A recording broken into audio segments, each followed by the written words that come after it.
الرحيم. اللهم صل على محمد وآل محمد.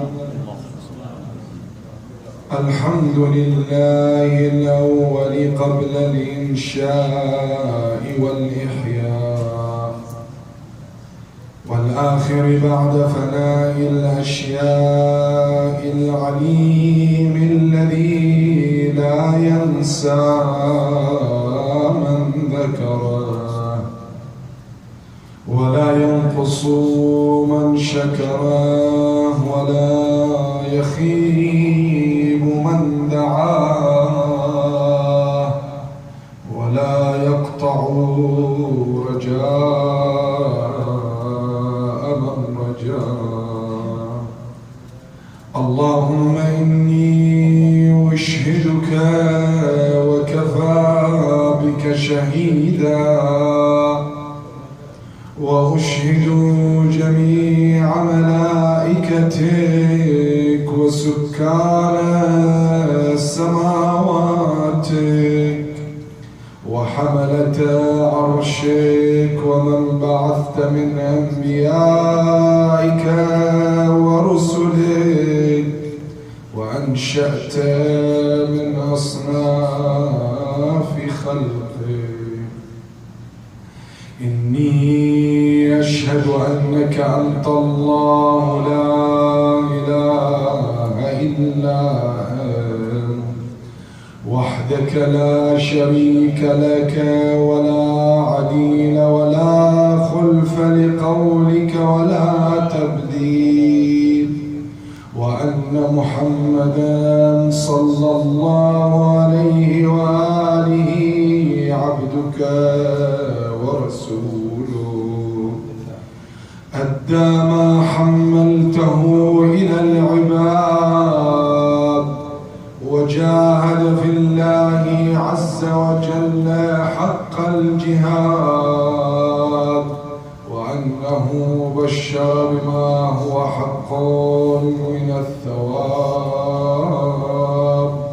وأنذر بما هو صدق من العقاب. اللهم ثبتني على دينك ما أحييتني، ولا تزغ قلبي بعد إذ هديتني، وهب لي من لدنك رحمة إنك أنت الوهاب.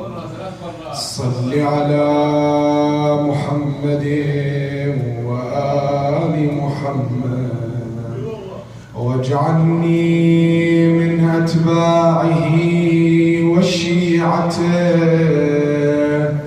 واحشرني في زمرته، ووفقني لأداء فرض الجمعات وما أوجبت علي فيها من الطاعات، وقسمت لأهلها من العطاء في يوم الجزاء، إنك أنت العزيز الحكيم.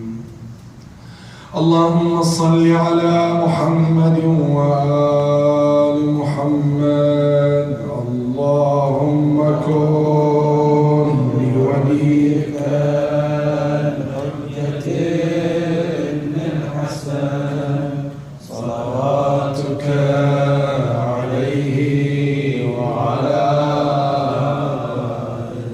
في هذه الساعة وفي كل ساعة وليا وحافظا وقائدا وناصرا ودليلا معينا، حتى تسكنه أرضك طوعا وتمتعه فيها طويلا برحمتك يا أرحم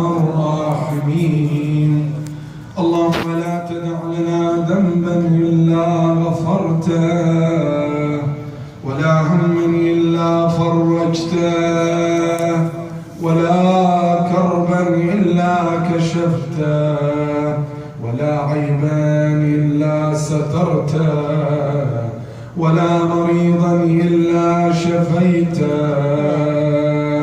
ولا أسيرا إلا فككته، ولا حاجة هي لك رضا ولنا فيها صلاح إلا قضيتها برحمتك يا أرحم الراحمين، وببركة الصلاة على محمد وآله